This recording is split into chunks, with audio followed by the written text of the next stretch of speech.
Voilà, nous allons pouvoir commencer.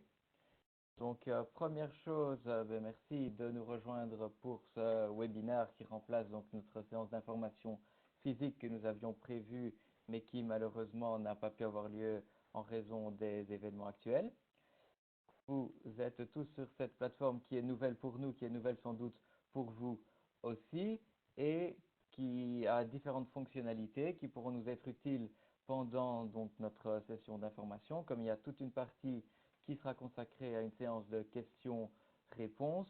Vous avez des fonctionnalités que vous trouvez à droite de votre écran qui vous permettent donc de vous signaler à nous pour nous indiquer par exemple que vous avez une question. Donc c'est un symbole qui ressemble à une petite main levée, se trouve donc du côté du panel de chat sur votre droite et qui vous permet normalement donc de vous signaler pour nous indiquer que vous avez une question, ce qui nous permet ensuite de vous donner la parole. C'est une des façons que vous pouvez utiliser pour poser des questions. Donc si vous voulez intervenir oralement lors de la séance de questions-réponses, il y a également donc un chat qui se situe au même endroit qui vous permet aussi donc d'envoyer des messages à l'ensemble des personnes et à nous en particulier. Et vous avez normalement aussi un module de questions-réponses qui est plus centré sur les questions qui demandent une réponse de la part des organisateurs et que vous pouvez aussi utiliser. Donc nous allons regarder l'ensemble de ces différentes manières de poser les questions lors de la séance de questions-réponses. Donc je rappellerai encore une fois lorsqu'on arrivera à ce moment-là et espérons que tout se passe bien. Donc cette session d'information est divisée en deux grandes parties. Une première partie un petit peu plus longue qui est consacrée donc à l'action telle qu'elle existe actuellement, donc qui est surtout pour les centres qui sont déjà des centres agréés actuellement et qui leur permettra d'avoir un peu plus d'informations s'ils n'ont pas encore eu l'occasion de nous soumettre des demandes ou s'ils ont eu quelques problèmes ou quelques interrogations lors de la préparation de demandes passées, et qui leur permettra donc d'avoir des informations à ce sujet-là. Donc quelques bonnes pratiques par rapport donc à l'action et aux façons de soumettre les demandes. La deuxième partie, qui sera dans, disons, une quarantaine ou cinquantaine de minutes, sera consacrée au nouvel appel 2020 pour les centres agréés. Et donc, je reviendrai à ce moment-là sur les grandes conditions d'agrément, sur les documents qui doivent être soumis et sur le calendrier de l'appel afin que vous puissiez postuler si vous désirez rejoindre cette action. Donc, je vais passer directement à la présentation. Je vais faire la présentation en français comme j'avais demandé, donc les langues parlées par les personnes et la toute grande majorité, l'immense majorité des personnes s'expriment plutôt en français. La présentation est en anglais avec quelques petites parties en français et en néerlandais lorsqu'il s'agit par exemple de critères légaux ou d'autres éléments qui sont pris de notre site internet. Évidemment, si vous avez des questions, n'hésitez pas, vous pouvez les poser dans la langue qui vous est la plus familière et nous essaierons d'y répondre au mieux possible. Donc, petit rappel tout d'abord sur l'action Innovation Vouchers. Donc, c'est une action qui maintenant existe déjà depuis plusieurs années. Ça fait depuis 2013 que l'on déploie cette action à Innoviris. Elle s'appelait avant Boost et peut-être que certains d'entre vous la connaissent encore sous ce nom-là. Elle s'appelle maintenant Innovation Vouchers, ce qui est peut-être plus descriptif. Et c'est une action qui a pour but donc d'aider les PME bruxelloises à bénéficier et à accéder à l'expertise de centres de recherche. Ce qui veut dire que ces PME bruxelloises peuvent aller vous voir, puisque vous êtes en majorité les centres de recherche, afin de bénéficier de votre expertise. Et ça peut être pour toute une série d'activités différentes qui vont donc d'études de faisabilité à la réalisation de petits proof of concept, à du prototypage, de la validation d'un produit qui a déjà été effectué mais qui a besoin d'une certaine certification, par exemple, ou qui a besoin de certains tests pour être sûr qu'il correspond à un cahier de charge qui avait été établi, par exemple au niveau de la résistance au feu, par exemple. Ça peut aussi être des tâches plus liées à la propriété intellectuelle. Donc ça peut être toute une série de tâches très très larges qui couvrent en fait l'ensemble de la chaîne de l'innovation. Et c'est une action qui a très souvent eu un caractère assez technologique, mais qui n'est bien entendu pas limité au centre qui offre des prestations purement technologiques. L'idée, c'est qu'il y a une démarche de R&D, une démarche de conception de produits, une démarche itérative de conception de produits, mais ça peut se faire dans toute une série de domaines. Ça peut nécessiter des expertises qui ne sont pas purement technologiques. Donc on le voit par exemple avec les tâches liées à l'IP, mais ça peut aussi être d'autres tâches légales, d'autres tâches légales par exemple dans une étude de faisabilité pour voir si un certain produit pourrait effectivement exister au vu du cadre légal existant par exemple. Donc on est ouvert à des tâches qui sont aussi moins technologiques tant que ça reste une démarche de R&D avec ses risques, avec donc ses incertitudes. Donc le taux d'intervention est assez élevé puisque l'on couvre donc 75% des coûts éligibles avec un maximum de 10 000 euros par an par entreprise. Donc ces 10 000 euros par an par entreprise peuvent être obtenus ou avec un seul chèque innovation. Ils peuvent aussi être obtenus sur plusieurs chèques innovation et être répartis sur plusieurs chèques. Donc ça ne veut pas dire que l'entreprise ne peut avoir qu'un seul chèque jusqu'à maximum 10 000 euros par an, mais ça veut simplement dire qu'il y a un montant maximal cumulatif, quel que soit le nombre de chèques que l'entreprise peut recevoir. Une des spécificités donc, de cette action, c'est que l'on essaye d'avoir une décision très rapide. Donc, notre but, c'est de pouvoir vous offrir une première réponse dans les 8 jours ouvrables. Donc, quand je dis première réponse, ça veut dire qu'il y a parfois des dossiers qui sont plus complexes, des dossiers où il y a des documents manquants ou des documents qui devraient être complétés. Dans ce cas-là, on essaye donc justement de répondre dans les 8 jours ouvrables pour vous indiquer ce qui manque et ensuite, lorsque vous soumettez le complément, on essaye de faire en sorte que ce soit approuvé ou rejeté le cas échéant le plus rapidement possible également. À l'heure actuelle, donc, il y a 45 centres de recherche, donc c'est un nombre qui paraît important. Si vous envisagez de rejoindre l'action, ce n'est pas un nombre qui doit vous effrayer. Il y a toujours de la place pour des centres de recherche supplémentaires. L'important, c'est qu'il y ait donc des compétences assez variées pour répondre à l'ensemble des besoins que les PME bruxelloises pourraient exprimer. Donc c'est aussi 45 centres de recherche en incluant évidemment les différents centres de recherche qui peuvent composer une même haute école ou qui peuvent composer une même université. Et donc c'est un nombre qui est peut-être plus limité que cela si on prenait vraiment les entités légales qui peuvent exister. Et à l'heure actuelle, donc c'est une action qui a déjà eu pas mal de succès. Donc on a octroyé environ 100 chèques innovation depuis le début de l'action. Les premières années ont été plus lentes et à l'heure actuelle, on tourne autour de entre 10 et 20 chèques innovation par an avec une augmentation justement depuis l'année passée suite à l'augmentation aussi donc du nombre de centres puisque peut-être que certaines entreprises qui avaient besoin de compétences spécifiques auxquelles ne pouvaient pas accéder encore avec la liste précédente de centres, ont pu maintenant trouver un partenaire qui a pu répondre à leurs demandes.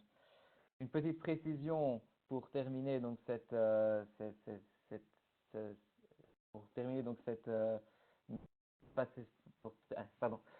petite précision, c'est que donc il n'y a pas à l'heure actuelle donc de chèques physiques ou des chèques virtuels. Donc lorsqu'on parle de Innovation Voucher, on parle de chèques métaphoriques en quelque sorte.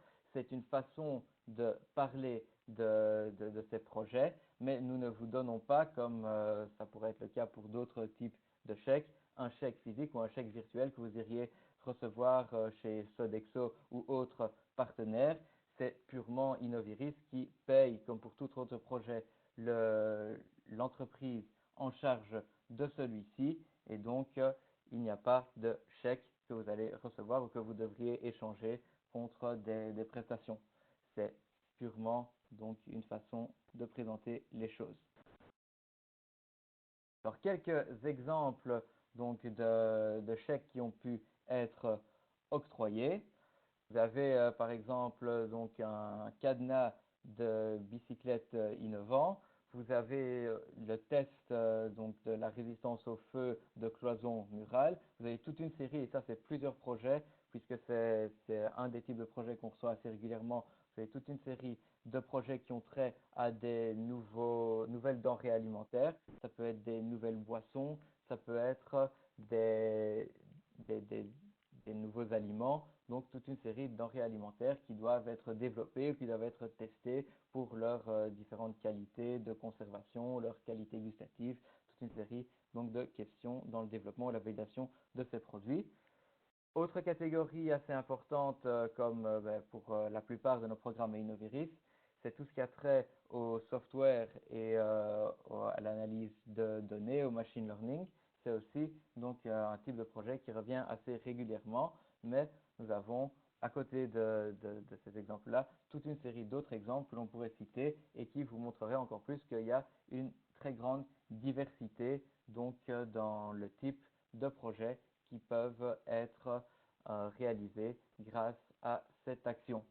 Et vous avez à droite de votre écran, donc vous avez ici une liste plus complète du type vraiment de prestations éligibles qui, comme je l'ai dit déjà dans mon introduction, recouvre quasi l'entièreté donc de la chaîne d'innovation et vous permet en fait de venir en aide à la majorité des entreprises qui auraient un projet de R&D. Donc on a volontairement rendu cette liste la plus large possible pour donc que le plus grand nombre possible d'entreprises, le plus grand possible de projets puissent donc bénéficier de cette aide tant que donc il y a un projet de R&D sous-jacent qui revêt quand même certains défis technologiques et qui justifie donc une intervention publique dans le domaine. Donc cette liste de types de prestations éligibles se retrouve sur notre site internet sur la page dédiée à l'action et donc si vous voulez la consulter d'une façon peut-être un peu plus lisible que sur la présentation ici, vous pouvez le faire également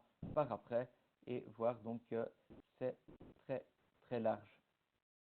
Donc, comment est-ce que ça fonctionne en pratique? Donc, comme j'ai dit, il n'y a pas de voucher physique qui va être donné. Il y a un flux qui est assez standard et qui est assez similaire à celui que nous utilisons pour nos autres projets, à la différence que les différentes étapes ont été raccourcies le plus possible pour avoir cette décision la plus rapide possible également. Donc, la première étape, c'est là que tout commence, c'est vous avez une entreprise doit être située à Bruxelles et qui doit être une PME qui vous contacte parce qu'elle a une demande particulière, elle a un problème, souvent technique, mais pas uniquement, comme je l'ai indiqué, qu'elle n'arrive pas à résoudre à l'aide de ses compétences en interne. Elle arrive chez vous et elle vous expose donc ses questions, elle vous expose ses questionnements et ses problèmes techniques ou non, et vous lui proposez donc votre aide, vous analysez sa demande, vous rédigez une offre sur base donc des modèles que nous mettons à disposition sur notre site et vous nous envoyez ensuite, c'est la troisième étape, donc cette demande pour que nous puissions nous l'analyser. Donc cet envoi peut se faire actuellement de deux façons. Il y a la façon traditionnelle que certains d'entre vous ont peut-être déjà utilisée, qui est de remplir le document Word qui est disponible sur notre site internet. Vous avez une partie pour l'entreprise où elle donne donc ces informations, où elle donne le contexte plus général sur le projet. Une autre partie qui est destinée au centre pour indiquer les aspects plutôt R&D, les aspects plutôt techniques ou technologiques ou spécifiques donc à l'activité du centre et à ce que le centre va faire dans ce projet, où le centre indique aussi donc le budget de la prestation. Et ensuite, ce document pouvait nous être envoyé par voie électronique à l'adresse email qui est reprise ici et qui est reprise dans le document aussi, avec tous les annexes dont on va parler par après. Depuis janvier, nous avons pour ce programme-ci et pour les autres programmes également une autre modalité de soumission des demandes qui est Irisbox, qui est la plateforme régionale bruxelloise pour donc toute une série de demandes administratives, y compris donc les demandes de subsides. Et petit à petit, donc, nous essayons de basculer les centres et les entreprises vers Irisbox. La petite différence avec l'envoi d'un document Word, c'est que comme c'est une demande qui doit être soumise de manière officielle avec signature électronique, avec login par carte d'identité, etc., il faut que la demande vienne de l'entreprise et donc c'est l'entreprise qui est en charge de la transmettre à Innoviris via Irisbox, tandis qu'avec le document Word, dans la plupart des cas, c'était le centre qui nous envoyait directement la demande. Donc là, c'est peut-être un petit changement pour vous dans votre workflow. Vous devrez peut-être un petit peu adapter votre fonctionnement, mais vous avez plusieurs mois pour le faire puisque pour le moment, on accepte encore donc les soumissions des deux façons différentes et ça durera au moins jusqu'à cet été. Donc, je vous encourage à tester avec les entreprises Xbox, à les télécharger avec les entreprises, donc les documents modèles que vous pouvez remplir pour remplir votre partie qui sera ensuite ajoutée par l'entreprise à sa demande donc sur Irisbox. Comme ça, vous pouvez petit à petit vous habituer à utiliser cette plateforme-là qui, à terme, sera l'unique plateforme qui sera disponible pour les chèques innovation ou pour également d'autres projets que vous pourriez être amené à soumettre dans d'autres contextes. Donc, une fois que nous recevons ce dossier, nous allons l'analyser. Donc, comme j'ai dit, on va essayer d'analyser ça le plus rapidement possible et on se met comme cible d'atteindre donc 8 jours ouvrables pour réaliser l'analyse de ce projet. Il y a différentes cas de figure lors de l'analyse. Soit il est clair que le projet n'est pas éligible ou que le projet ne peut pas être financé pour raison X ou Y. Dans ce cas-là, on vous notifie cela et on vous envoie donc à la fois un email et puis une lettre officielle un peu plus tard pour vous indiquer donc que le projet ne pourra pas être financé. Dans certains cas, on pourrait avoir besoin d'informations complémentaires. Par exemple, il manque un document, on va vous le demander. Il y a une prestation, une partie des prestations qui n'est pas très claire, on ne comprend pas bien ce qui va être effectué, on peut vous demander des informations supplémentaires aussi. On peut demander des informations supplémentaires à l'entreprise également s'il y a des aspects donc, qui sont développés en sa partie qui ne sont pas très clairs. Et donc, une fois qu'on reçoit les informations complémentaires, si tout se passe bien, on peut alors approuver le projet.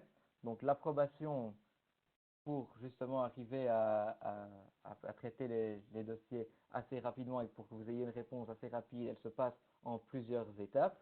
La première étape, c'est une étape un peu plus officieuse qui est en fait l'envoi simplement d'un email d'approbation, approbation ici mis entre guillemets puisque ce n'est jamais une approbation officielle avec des conséquences légales qui engagent la région.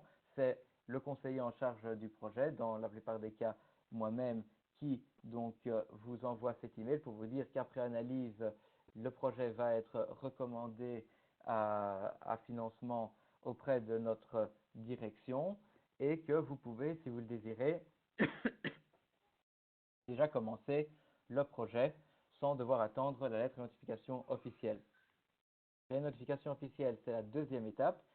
C'est ce que vous allez recevoir. On essaie d'être assez rapide, mais voilà, ça prend parfois un peu plus de temps ou moins de temps selon la charge de travail de notre service comptable. C'est la lettre de notification officielle que vous recevez à chaque fois que vous recevez un subside et qui reprend donc tous les documents légaux qui créent donc une obligation de la part de la région de financer ce projet. Donc, entre les deux étapes, il n'y a pas de validation externe, ça ne sort pas d'Innoviris. Donc, on a tout un accord avec les différentes instances chez qui nous devons normalement passer pour faire approuver nos projets, qui fait que toute l'approbation peut rester chez Innoviris. Et donc, la seule chaîne qu'il y a, c'est le conseiller, notre direction et ensuite notre service comptable. Et donc, il n'y a plus de risque entre le moment où le projet a été proposé à financement et le moment où vous recevez cette lettre officielle. C'est uniquement donc une distinction formelle et légale qui est faite, mais qui n'a pas d'impact pratique. Vous n'aurez pas le cas où on vous a dit par email que le projet allait être approuvé et où finalement, in fine, le projet ne serait pas approuvé. La seule différence qui pourrait exister, ce serait par exemple si vous étiez en toute fin d'année et que pour raison X ou Y, il n'y avait plus de budget ou il n'y avait plus la possibilité matérielle de faire passer le projet sur une année budgétaire, il pourrait peut-être passer sur l'année budgétaire suivante, mais il passerait de toute façon. Il ne serait pas rejeté, il serait juste avant passé sur l'année suivante. Donc là, vous commencez donc les travaux au moment qui vous semble le plus approprié. Donc la seule petite limite, c'est que les travaux ne peuvent commencer que postérieurement donc, au dépôt du projet chez Innoviris. Donc vous ne pouvez pas nous soumettre un projet rétroactivement. Par contre, si vous n'avez pas encore reçu, donc comme je vous l'ai indiqué, le document légal qui prouve que vous avez le subside, mais que vous avez déjà reçu l'email qui donne une première validation du projet, libre à vous et libre à l'entreprise de dire je décide de commencer déjà les travaux à ce moment-là. Une fois que les travaux sont terminés, vous avez des petites tâches de reporting à faire. Donc, c'est essentiellement donc, une petite fiche de contrôle qui n'est pas très longue, qui indique simplement si les choses se sont mal déroulées pendant le projet ou au contraire si tout s'est bien déroulé. Vous avez un rapport que vous allez remettre à l'entreprise et dont nous aussi on veut une copie. Vous avez une facture que vous allez aussi remettre à l'entreprise afin d'être payé et vous avez donc également un document qui lui viendra de l'entreprise et qui nous sera envoyé directement et qui sera simplement la déclaration de créance indiquant que Innoviris doit à l'entreprise un certain montant d'argent. Donc pourquoi est-ce que Innoviris doit l'argent à l'entreprise? Tout simplement parce que donc, dans la formule qui a été choisie pour les chèques innovation, Innoviris finance l'entreprise pour bénéficier des prestations du centre de recherche. C'est donc bien l'entreprise qui reçoit le subside et non pas le centre de recherche. Donc l'idée ici est que Innoviris va payer l'entreprise sur base donc, de la facture qui a été émise par le centre et qui a été remise à l'entreprise et ensuite l'argent qui a été donc, transmis à l'entreprise pourra être utilisé par celle-ci pour régler sa facture auprès du centre. Donc on est conscient donc qu'il est important que les centres soient effectivement payés in fine et donc on essaye de réduire au maximum les délais de paiement pour ces dossiers-là. Donc une fois que tous les documents sont reçus, on les traite en priorité pour nous assurer que l'entreprise dispose bien des fonds nécessaires pour payer le centre de recherche en temps et en heure dans les délais impartis, dans les délais donc repris dans la facture, dans les conditions générales du centre. Évidemment, si un jour il y avait un problème, si vous n'étiez pas payé par une entreprise alors qu'Innoviris a versé l'argent à celle-ci, c'est une situation dont il faut nous avertir, puisque donc, ça veut dire qu'il y a eu un potentiel détournement de notre argent public. C'est des situations qu'on prend très au sérieux et qui peuvent avoir des conséquences très importantes pour l'entreprise également. Donc, voilà, si un jour vous aviez ce type de problème, n'hésitez pas à nous en parler et nous investiguerions directement cette question pour que vous soyez bien payé.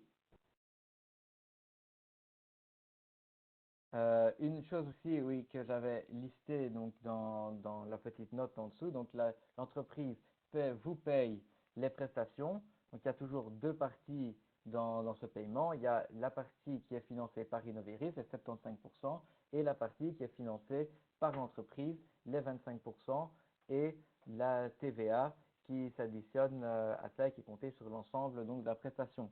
Donc là, libre à vous de vous organiser comme vous le souhaitez par rapport à ces 25%.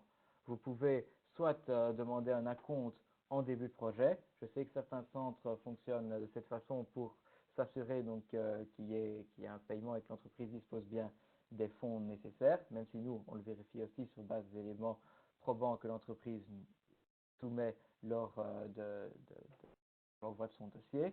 D'autres centres font payer l'entièreté en fin de projet. Donc ça, c'est votre organisation interne et nous ne prononçons pas sur cela. Ce que vous demandez sans doute, c'est comment faire pour que le projet soit approuvé le plus rapidement possible. Comment éviter les allers-retours un peu inutiles entre Innoviris, entre le centre, entre l'entreprise, et comment faire en sorte que le traitement à Innoviris soit le plus rapide possible également. Là, j'ai repris quelques petits conseils. On pourra ensuite discuter peut-être d'autres questions que vous pouvez avoir, d'autres situations que vous avez peut-être rencontrées qui ont pu vous ralentir ou où vous avez eu des questionnements où vous n'avez pas trouvé de réponse aisément avec l'entreprise. Donc ça, on verra dans un second temps.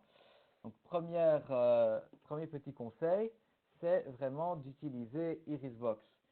Ça prend peut-être un tout petit peu plus de temps pour se lancer dans le processus pour l'entreprise, parce qu'elle doit peut-être créer ses accès, elle doit sans doute apprendre à utiliser la plateforme si elle n'utilise pas, mais une fois qu'elle a appris à utiliser, elle peut continuer à l'utiliser pour ses autres dossiers à Innoviris également, et c'est un traitement qui est beaucoup plus rapide chez nous en interne, puisque toutes les informations qui sont encodées électroniquement dans Irisbox vont être automatiquement reprises lors de l'importation dans nos systèmes internes.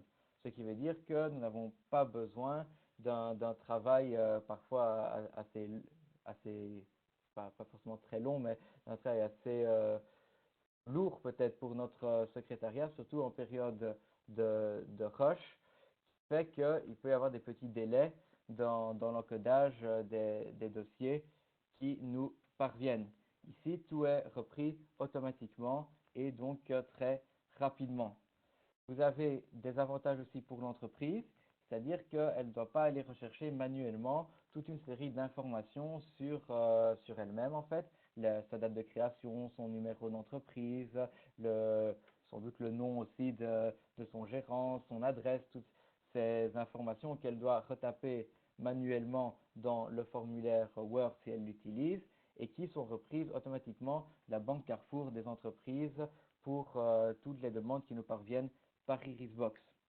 Vous avez aussi, ce qui est également utile pour réduire les délais, des vérifications qui se font automatiquement.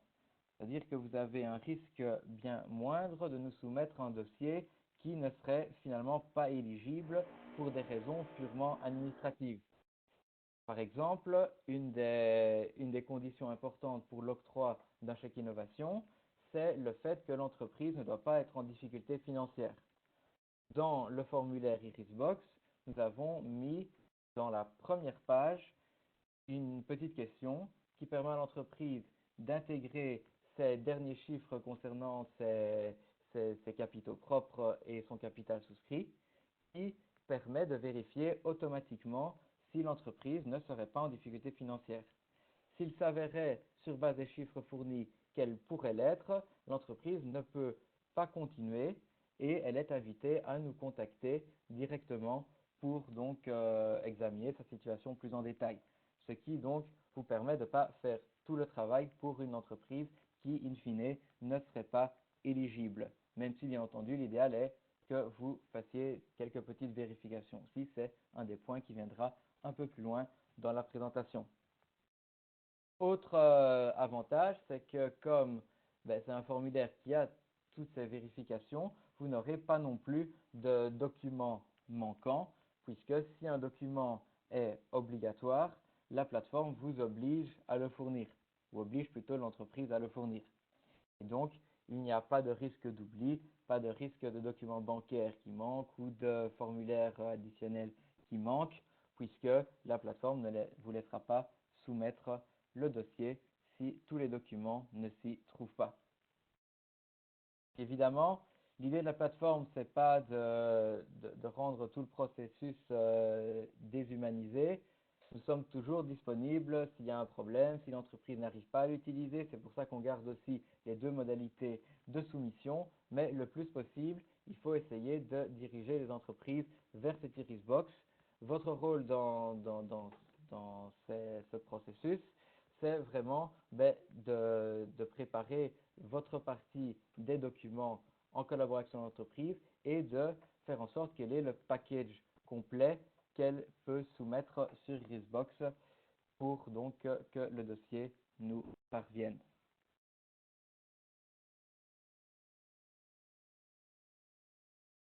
Alors, autre conseil, c'est de bien vous assurer que lorsque l'entreprise soumet son dossier, que ce soit par Irisbox ou que ce soit par email, qu'elle nous envoie bien les bons documents. Donc par email, que ce soit tous les documents qui sont nécessaires. Vous pouvez peut-être faire un petit check avec elle sur base du formulaire pour lui rappeler bien tous les documents qu'elle doit soumettre et faire en sorte qu'elle les ait bien. Et si c'est donc par Irisbox, lui rappeler bien de soumettre les documents corrects, c'est-à-dire des documents qui sont officiels et qui ont une valeur probante lorsqu'il doit s'agir de documents de ce type-là. Un des délais les plus courants dans le traitement des dossiers, c'est lorsqu'on reçoit, par exemple, les documents de relevé d'identification bancaire ou les documents qui sont supposés prouver donc le fait que l'entreprise a les fonds suffisants pour couvrir sa partie du projet, ce qu'elle doit financer elle-même, sa quote-part. La plupart du temps, lorsqu'il y a un délai, c'est parce que l'entreprise n'a pas fourni un document officiel qui montrait cela.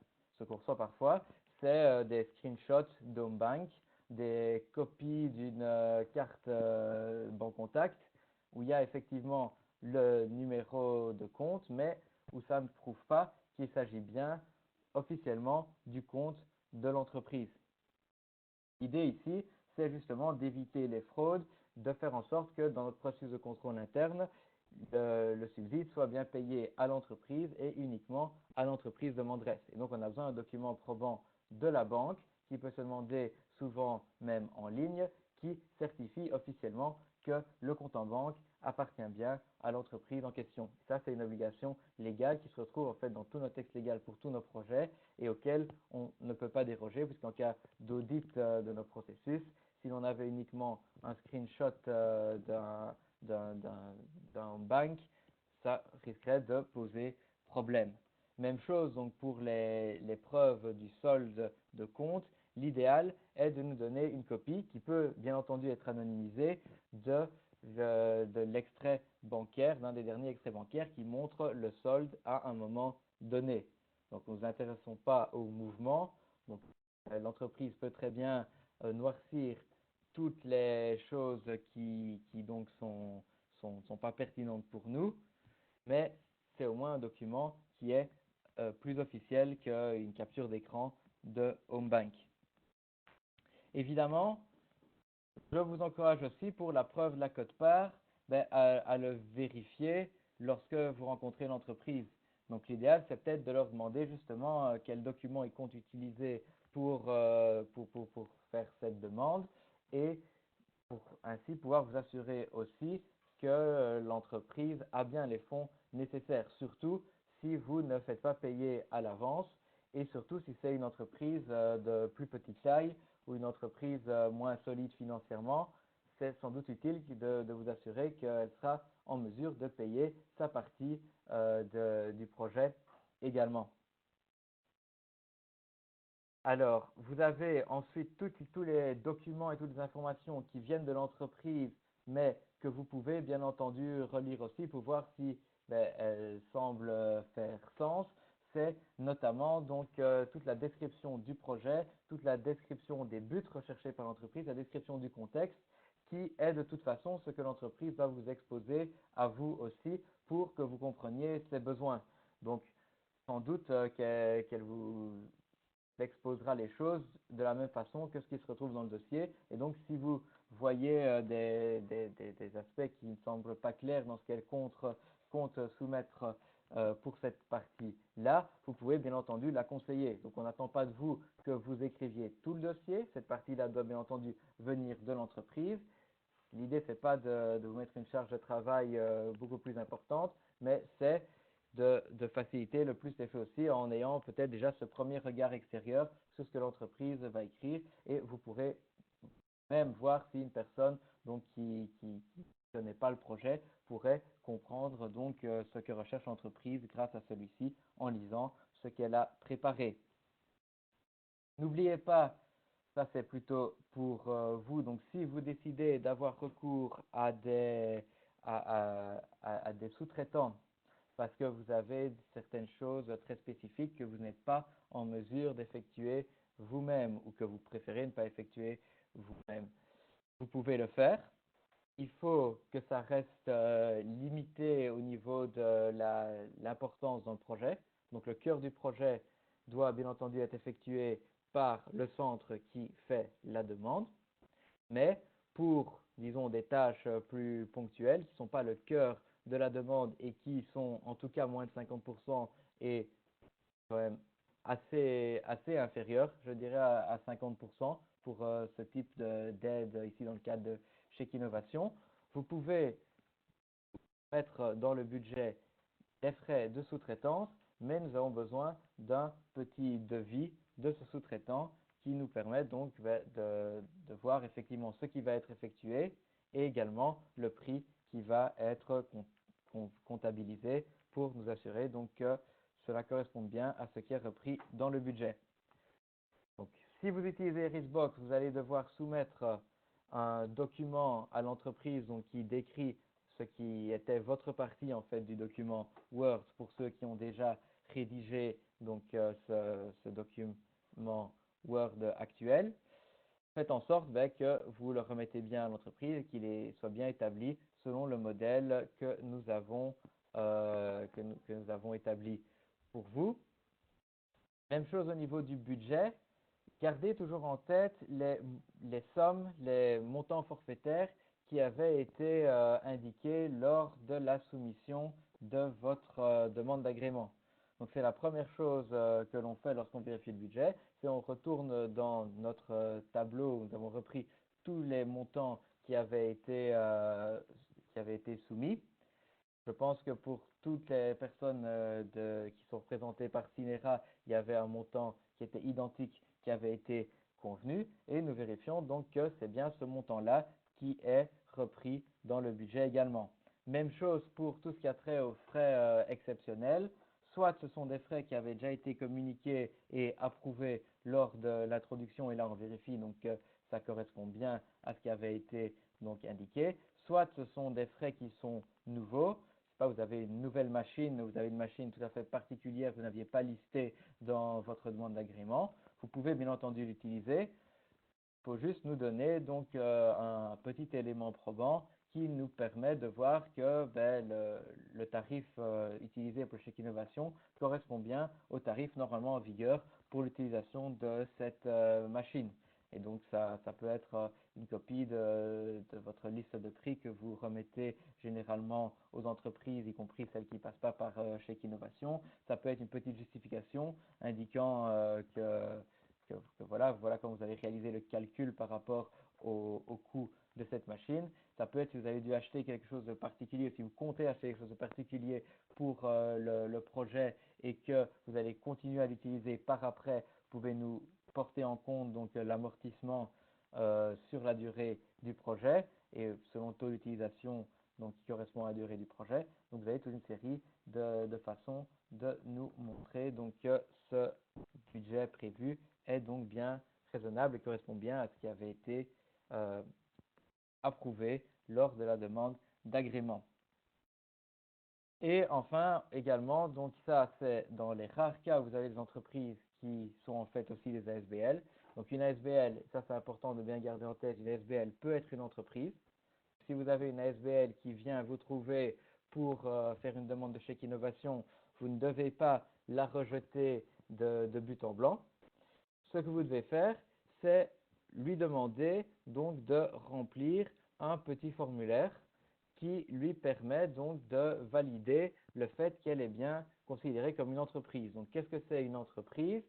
C'est une définition européenne qui est en vigueur pour nos aides et qui dit en fait que l'entreprise, c'est une structure, quelle que soit sa forme juridique, qui va avoir une activité économique et donc qui va offrir des biens, des services sur un marché déterminé. Donc une ASBL peut répondre à cette définition selon ses activités et selon aussi donc le pourcentage d'activités qu'elle fait qui sont de ce type-là. Là, on a un formulaire qui nous permet de vérifier cela. Ici, ce que je vous conseille de faire, c'est sans doute de nous contacter ou de demander à l'entreprise de nous contacter au préalable plutôt que de faire tout le travail pour finalement vous rendre compte que l'entreprise n'en est pas une et qu'il s'agit d'une ASBL non économique. L'idéal ici, c'est de la renvoyer vers nous. Elle nous exposera ses activités. Elle pourra remplir ce formulaire préalablement à l'introduction et à la rédaction par vos soins et par ses soins à elle de la demande officielle. Et nous pourrons alors prévalider le fait qu'elle est effectivement une entreprise et qu'elle est donc bien éligible. Et donc ça évite aussi le travail inutile, ce qui est toujours intéressant. Autre chose qui donne parfois lieu à des allers-retours qui ne sont pas forcément utiles, c'est la question des dates de démarrage. Les dates de démarrage et les dates de fin. Donc, ce qui a été fait dans certains cas, ça devient de moins en moins courant justement parce que on a pu communiquer au centre aussi que ce n'était pas idéal, c'était d'indiquer des dates relatives. Donc, mettre par exemple que le projet durera 3 mois à partir de l'approbation d'Innoviris. Le problème, c'est que pour faire les documents légaux qui doivent reprendre une date officielle et pour même encoder dans nos systèmes internes de suivi des dossiers ce type de date, ce n'est pas très facile. Et donc, on doit retourner vers l'entreprise ou vers le centre pour demander quelle est la date réaliste à laquelle il pourrait commencer. Donc, l'idéal ici, et c'est même pas l'idéal, c'est ce qu'il faut faire en fait, c'est de nous indiquer des véritables dates, des dates chiffrées, donc nous dire par exemple, on commencera le 1er avril et on finira le 30 juin. Donc ici, j'ai mis bien entendu de donner des dates réalistes, ça veut dire que vous pouvez essayer de prendre en compte un peu, si vous comptez vraiment attendre l'approbation Innoviris, prendre en compte les délais que l'on note les délais que l'on vous a donnés, donc les 8 jours ouvrables. Donc, prenez peut-être les 8 jours ouvrables et une petite marge de sécurité pour être sûr, pour définir la date de démarrage. Et pour la date de fin, essayez de trouver aussi une date pour laquelle vous n'avez plus de doute que toutes les prestations seront effectuées. Donc, ce qu'on essaye d'éviter, c'est des projets qui doivent ensuite être étendus, puisque la philosophie de l'action, c'est d'essayer d'avoir un traitement des dossiers et des demandes aussi rapide, aussi simple que possible. Et donc, si on rajoute du travail administratif supplémentaire et des changements en cours de projet, etc., ça peut nuire à ces objectifs, parce que c'est du temps qui pourrait être consacré à l'approbation d'autres demandes. Donc, l'idéal ici, c'est vraiment même de prendre une toute petite marge de sécurité si vous n'êtes pas entièrement sûr de la date. Si vous pensez que ça peut être fini soit pour juin, soit pour juillet, mettez plutôt juillet que juin. Comme ça, vous êtes sûr que vous aurez fini. Vous n'aurez pas besoin de demander une prolongation. Un petit élément aussi à prendre toujours en compte, c'est que, et ça c'est malheureusement une limitation actuellement, on va peut-être arriver à ne plus l'avoir lorsqu'on mettra à jour certains de nos systèmes informatiques, mais pour le moment, nous sommes obligés d'avoir des projets qui durent des mois entiers. Donc ça veut dire que si vous avez un projet qui dure, disons, 15 jours et que vous voudriez faire sur 15 jours, vous devez mettre tout de même un mois. Ça ne veut pas dire que vous devez commencer le premier et finir en fin du mois. Vous pouvez commencer à n'importe quel moment du mois, mais ça doit durer au moins un mois. ça, c'est malheureusement une petite limitation. Ça durait 1 mois, 2 mois, 3 mois, ça ne peut pas durer non plus 2 mois et demi ou 3 mois et demi. C'est quelque chose qu'on essaie de faire évoluer justement pour cette action-ci, mais qui a d'autres implications au niveau informatique et donc qui prend un petit peu de temps à évoluer. Donc, si, si vous mettez un chiffre différent, si vous avez des durées qui sont donc pas des mois entiers, généralement ce qu'on fait, c'est on le change nous-mêmes en mettant une petite marge de sécurité, donc en étendant jusqu'à ce qui correspondrait au mois entier et on vous soumet la proposition en disant que le projet est approuvé et qu'on vous propose telle date, comme ça ne fait pas un aller-retour supplémentaire, mais l'idéal c'est que vous choisissiez vous-même la date qui vous correspond le mieux et donc que vous preniez cette petite limitation en compte également donc lors de la rédaction des dossiers. Donc ça, j'ai déjà évoqué donc lors d'une des slides précédentes. C'est juste quelques détails supplémentaires donc sur les budgets. Donc les budgets, comme j'ai dit, vous devez soumettre un budget qui correspond à ce qui avait été convenu lors de la soumission de votre demande d'agrément. Vous avez là différentes catégories. La première catégorie, qui est souvent la plus importante dans les chèques innovation, c'est donc les frais de personnel. C'est donc des frais qui sont forfaitaires, qu'on a calculés pour couvrir à la fois le travail effectif donc des personnes, ainsi qu'un petit overhead qui donc inclut à la fois donc l'overhead standard comme dans tout projet, donc je sais pas, les bics vont être utilisés, les papiers, les cahiers, etc. Les frais de téléphonie, toutes ces choses-là, mais également donc l'utilisation de l'équipement entre guillemets standard. C'est-à-dire que si vous avez un laboratoire d'analyse, vous avez peut-être toute une série de réactifs que vous utilisez qui qui sont utilisés dans un grand nombre de tests que vous ne facturez pas à chaque utilisation. Ça, c'est censé être inclus donc dans cet overhead. Donc toute une série de petits matériels aussi est inclus là-dedans. La seule chose qu'on sort donc de cet overhead, c'est les équipements très spécifiques qui ont un coût d'utilisation, d'acquisition très important et qui donc ne peuvent pas être assimilés à des coûts qui sont inhérents à l'activité normale des chercheurs. Donc ici, c'est si vous avez, je ne sais pas moi, un équipement de test très particulier que vous facturez de manière forfaitaire, vous pouvez l'inclure donc dans ces frais de fonctionnement exceptionnels. Si vous devez acheter des matériaux particuliers, vous devez acheter de l'or pour faire je ne sais pas quel type d'analyse ou de prestation, vous pouvez l'inclure là-dedans également. L'idée ici, donc, c'est de nous lister donc, ce que vous utilisez dans le budget et de nous donner une petite justification avec, comme je l'ai indiqué, donc une preuve du caractère réel et raisonnable donc des dépenses qui sont effectuées à ce titre-là. Ce que vous pouvez faire également dans cette catégorie-là, c'est si vous avez des frais forfaitaires que vous facturez généralement aux entreprises qui utilisent certains de vos équipements. Donc je sais qu'il y a certains centres qui notamment ont des chambres de test, ils sont facturés par test.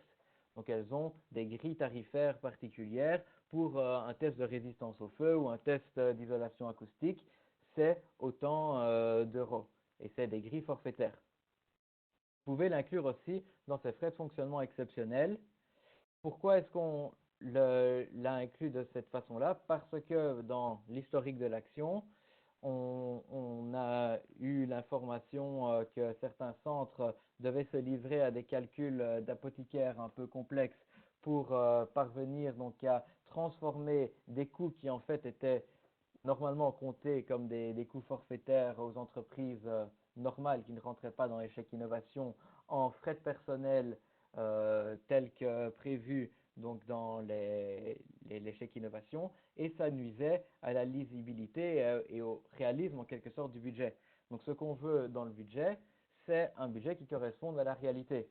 C'est-à-dire que si vous nous indiquez qu'il y a 20 jours hommes ou 20 demi-jours hommes qui sont effectués par des ingénieurs, nous nous attendons à ce que, effectivement, ce soit un travail qui prenne 20 demi-jours hommes et pas que ce soit en fait 3 demi-jours hommes et puis les frais de fonctionnement d'une chambre de test, mais qui ont été reconvertis en frais de technicien ou d'ingénieur. Donc ça, c'est quelque chose auquel on prête attention et on essaye justement de voir si le nombre de jours hommes indiqué est bien réaliste par rapport aux prestations qui vont être effectuées pour que donc tout corresponde effectivement. Donc n'hésitez pas, mettez bien donc ces frais exceptionnels en frais de fonction exceptionnels et pas dans une autre catégorie.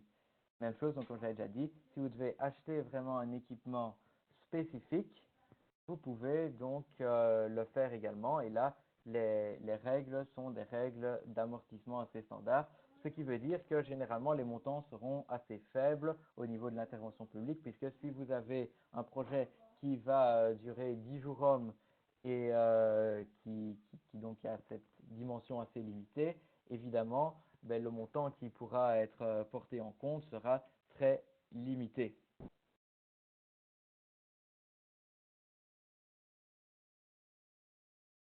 Et on arrive petit à petit à la fin de cette partie, donc autre chose importante à vérifier, c'est donc le fait que l'entreprise qui vient vous voir vous propose quelque chose qui est faisable pour vous et qui ne va pas ensuite être rejeté par Innoviris. Donc vous avez tout intérêt à effectuer les vérifications préliminaires que nous allons aussi vérifier le plus en amont possible. Donc vous pouvez bien entendu le faire vous-même, c'est ce que je vous encouragerais, surtout qu'elles ne sont pas très compliquées. Comme ça, vous pouvez immédiatement indiquer à l'entreprise il y a un risque que ce soit rejeté. Pour cette raison-là, contactez Innoviris pour voir avec eux donc quelles sont les solutions potentielles. Vous pouvez aussi renvoyer, si vous avez des doutes, l'entreprise chez Innoviris et nous, on peut aussi déjà faire ces premières petites vérifications également. Mais je pense que c'est plus efficace si vous êtes en mesure de déjà faire quelques petites vérifications comme ça pour éviter donc d'avoir à chaque fois des délais qui se rajoutent à chaque endroit. Donc l'idée ici, c'est quoi? C'est de vérifier que l'entreprise et le projet sont bien éligibles à un financement dans le cadre des chèques innovation. La première chose à vérifier, c'est est-ce que c'est bien une entreprise? Donc, dans la plupart des cas, vous n'aurez pas de problème. Vous aurez des SRL, des SPRL, des SA peut-être pas, mais dans certains cas, vous pourriez en avoir, qui viennent vous trouver et qui sont clairement des entreprises. Dans ce cas-là, vous n'avez rien à faire. Vous avez simplement une case que l'entreprise peut cocher dans son formulaire qui dit « Je n'ai que des activités économiques et donc je suis une entreprise ». La question se pose plus si vous avez une ASBL et là, donc on ne s'attend pas à ce que vous décidiez vous-même si c'est une ASBL ou non. Vous devez simplement être en mesure de vous dire si c'est une ASBL, je les renvoie de manière préférentielle chez Innoviris en amont. Comme ça, Innoviris peut déjà valider avec eux le fait qu'ils seront bien une entreprise éligible pour les chèques innovation. La deuxième chose, aussi très logique et ça c'est sans doute plus facile à vérifier, c'est que ce soit bien une entreprise qui se situe à Bruxelles. Donc on a très rarement, mais ça arrive et c'est en fait la majorité des projets qui sont in fine rejetés, des entreprises qui en réalité ne sont pas situées à Bruxelles. Donc là, c'est simplement vous interroger et interroger l'entreprise sur sa situation géographique, sur la situation donc géographique réelle. Donc j'insiste bien sur le mot réel, puisque si l'entreprise a une simple boîte aux lettres à Bruxelles ou reçoit son courrier chez son fiscaliste à Bruxelles, mais que toutes ses activités se situent en Wallonie ou en Flandre, c'est évidemment une entreprise qui risque de ne pas être éligible pour le chèque innovation ou pour nos autres aides. Donc il faut que l'activité, que le siège d'exploitation se situe véritablement à Bruxelles. Donc dans la majorité des cas, les entreprises qui viennent vous trouver, ce sera le cas, mais c'est bien de les interroger quand même et de vous assurer, surtout lorsque vous avez une entreprise qui est à cheval sur plusieurs régions, qui a une activité donc suffisante à Bruxelles. En cas de doute, de nouveau, ne vais pas prendre les décisions finales non plus. En cas de doute, vous pouvez mettre une alerte et dire à l'entreprise, allez voir Innoviris, donc pour clarifier votre situation par rapport à votre ancrage bruxellois. Vérifiez également qu'il s'agisse bien d'une PME.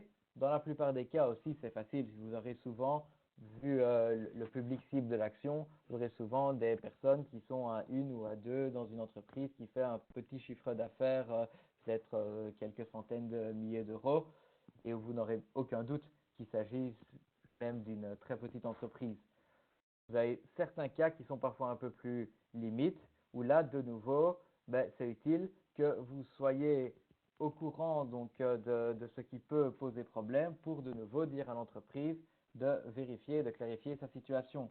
Donc là, l'idée, c'est généralement lorsque vous avez une entreprise qui est une filiale d'une autre entreprise ou qui fait partie d'un groupe avec de nombreuses entreprises liées, où là, donc, il est plus avantageux pour vous de les renvoyer vers nous pour qu'ils puissent donc remplir une petite grille nous permettant de voir si elle est bien donc une entreprise de taille assez réduite pour bénéficier des chèques innovation. Et vous avez ici un lien si vous vous intéressez à ces questions-là, si vous voulez avoir une vision plus complète de ce qui fait qu'une entreprise est ou non une PME, vous avez le guide qui est édité par la Commission européenne qui explique donc les différents critères utilisés pour calculer la taille des entreprises. Autre cas, disons, de rejet qui est un des cas les plus importants, c'est l'entreprise en difficulté financière. Donc ça, si vous étiez déjà prestataire chez Innovation en 2013 ou en 2014 et dans la première version des chèques innovation, vous ne deviez pas vérifier ça, puisque donc c'était une action qui disons, était assez différente des autres actions d'Innoviris et pour laquelle donc ce critère ne s'appliquait pas. Nous avons intégré donc l'action pour justement assurer sa pérennisation au sein de notre portefeuille classique maintenant et donc tous les critères donc standards d'octroi d'une aide aux entreprises bruxelloises s'appliquent donc aux entreprises qui veulent bénéficier de chèque innovation actuellement. Ça veut dire donc qu'elles ne peuvent pas être en difficulté financière. Donc là, de nouveau, ce n'est pas très compliqué. C'est vraiment un petit check qui peut être fait en 10 secondes sur base des informations financières et d'informations sur la création de l'entreprise. Il suffit juste de vérifier, premièrement, l'âge de l'entreprise.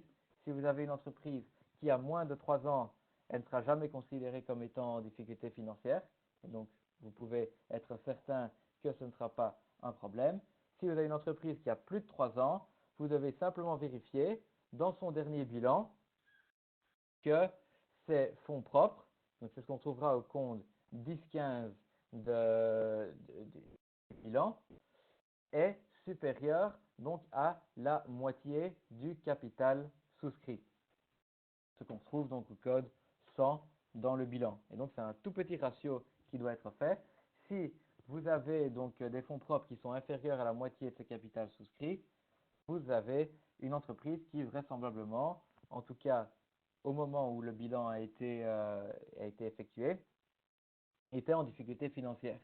Dans ce cas-là, même chose, vous la renvoyez vers nous et nous pourrons identifier sa situation plus en détail. Nous pourrons voir par exemple s'il y a une évolution, s'ils ont eu une bonne année et qu'ils ont un bon bilan provisoire pour l'exercice suivant, peut-être que la situation s'est rétablie. Et donc ça, c'est quelque chose que nous vérifions alors et qui nous permet ensuite de donner à l'entreprise et à vous-même un go sur donc son éligibilité. Et enfin, ça c'est aussi plutôt utile que vous puissiez le faire, c'est donc voir si ce que l'entreprise vous demande rentre bien dans le cadre des chèques innovation. Donc de nouveau, vous ne pouvez pas avoir la décision finale, Vous pouvez toujours renvoyer l'entreprise vers nous ou même nous contacter vous-même si vous avez un doute aussi. Mais c'est bien d'avoir ce premier check toujours pour que dans les cas où c'est clair que ce que l'entreprise demande ne rentre pas dans le cadre d'échec innovation, vous puissiez donc refuser cette entreprise directement. Donc, quelques exemples de prestations qui pourraient ne pas rentrer dans le cadre.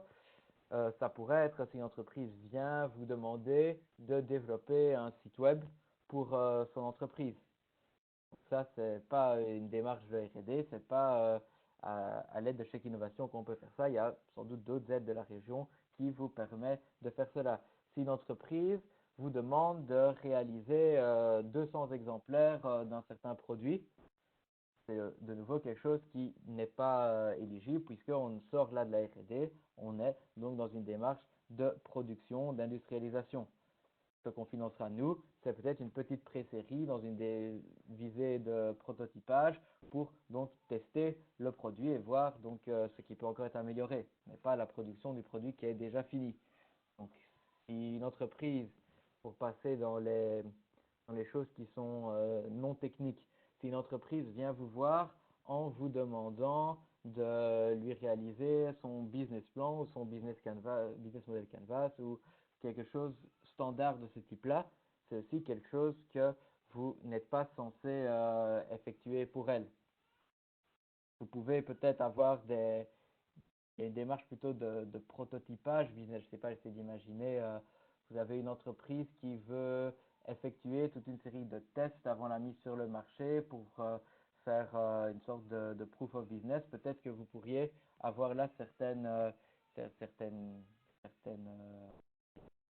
certaine intervention ou une certaine aide, mais si c'est simplement réaliser un business plan standard, ce n'est pas quelque chose qui est éligible dans les chèques innovation.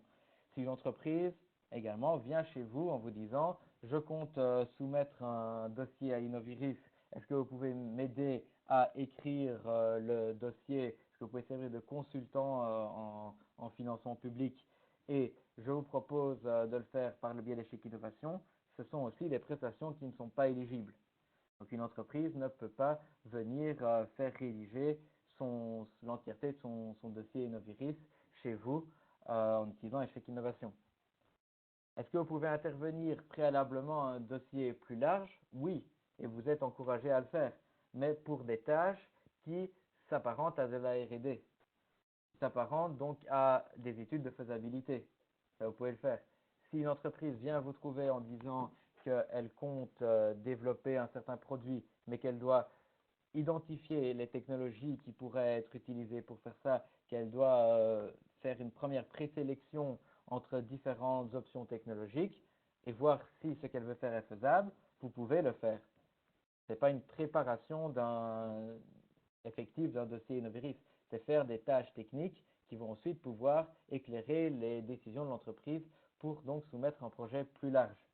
Si l'entreprise, par contre, vous dit, voilà, j'ai déjà une très bonne idée pour mon dossier Innoviris, mais je ne sais pas bien comment l'écrire, comment le structurer, comment faire en sorte que ça corresponde bien à leurs attentes, là, par contre, c'est quelque chose qui n'est pas éligible dans les chèques innovation. Donc, ça dépend vraiment de la nature des tâches.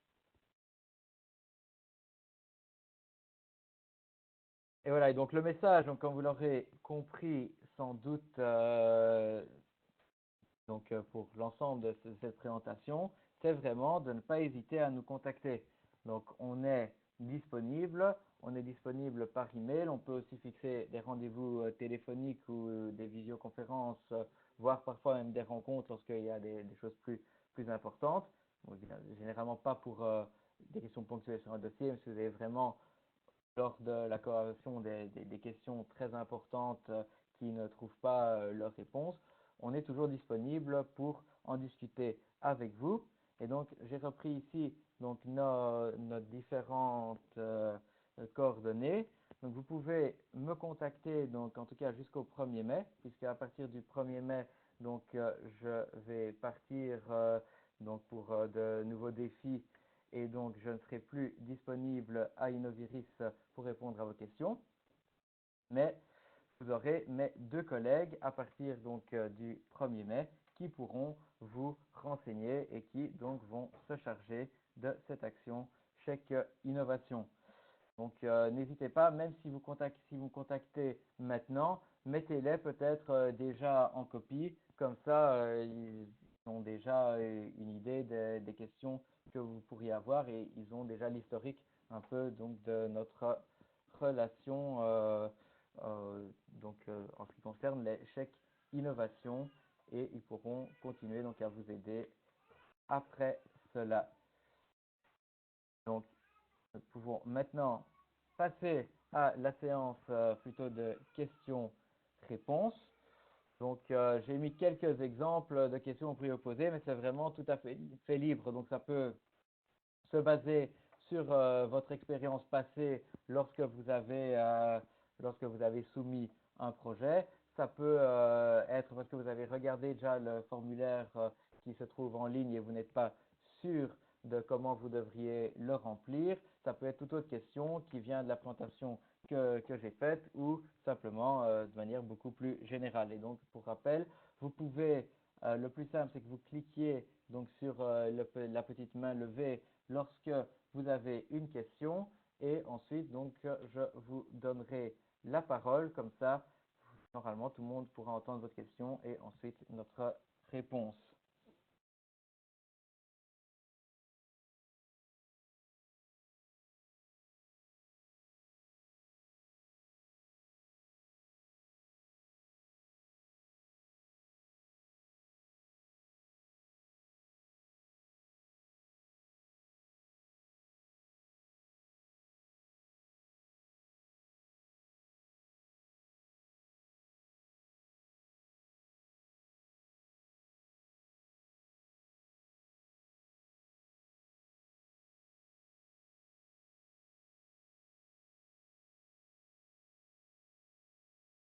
Je voyais qu'il y avait une main levée, mais c'était déjà depuis le début, donc je ne sais pas si la personne avait une question ou pas. Je vais essayer.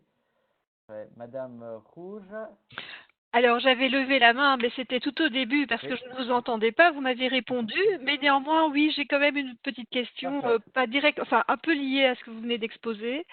Nous venons seulement, enfin il y a une petite année maintenant, de recevoir l'agrément pour 2 unités de recherche, une technique, une économique. Et je me demandais où cette information était publiée sur votre site parce que vous expliquiez qu'il y avait 45 centres de recherche. Je ne sais pas si ça rejoint les unités de recherche dans votre syntaxe en tout cas.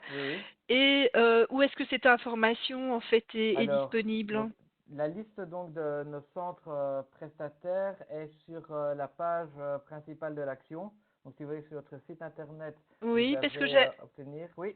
J'avais été, mais il y a déjà quelques semaines, sur votre site et il y avait là un nombre très très limité de centres. Alors, oui, donc ça a été mis à jour, mais je pense que c'était fin de l'année précédente. Donc, attendez, je vais reprendre, comme ça je mettrai aussi pour tout le monde déjà le lien dans le chat, comme ça, si vous veulent le retrouver, Innovation Voucher.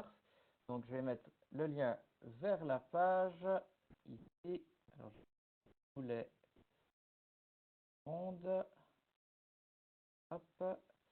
Et, alors, ça, c'est la page ici principale sur notre action. Vous avez toutes les informations donc, sur cette action. Et ensuite, vous avez en dessous, dans la petite boîte verte, vous avez liste des prestataires, et je vous mets le lien ici aussi, où vous avez donc normalement l'ensemble des centres agréés. Donc, je ne sais plus de quel centre. Alors, nous, c'est les FEC en fait. D'accord, oui. Donc, normalement, vous devriez être dedans. Donc, là, on avait repris à chaque fois les descriptions qui avaient été soumises. Voilà, vous êtes le numéro 3 ici dans la liste des centres. Et on avait repris donc justement les descriptions que vous aviez soumises dans le dossier donc d'agrément. Parfait, parfait, vous répondez bien à ma question. Voilà, et si vous voyez par exemple que tout n'est pas complet, vous avez changé par exemple de prestation à un moment, vous pouvez le mettre à jour. Donc vous pouvez nous demander de mettre à jour la liste et ça, c'est une liste qui a vocation à évoluer. Donc cette année, elle va continuer à évoluer avec les nouveaux centres. Donc ce sera la deuxième partie de notre présentation et donc on peut toujours mettre à jour comme vous le souhaitez. Très bien, merci. Voilà.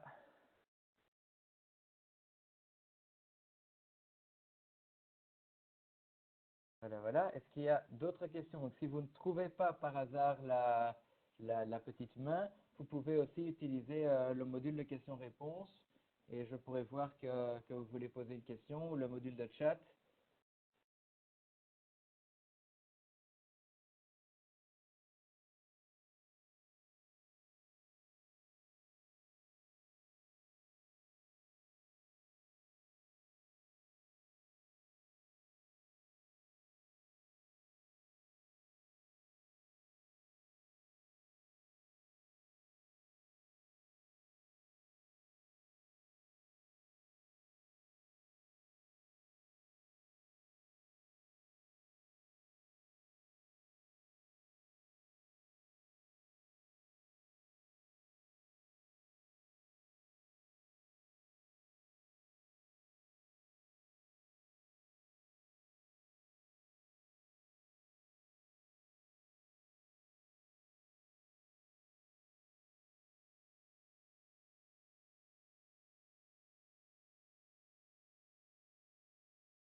Voilà. Toutes mes excuses, j'ai eu un petit plantage ici, mais donc je reprends ici. Hop,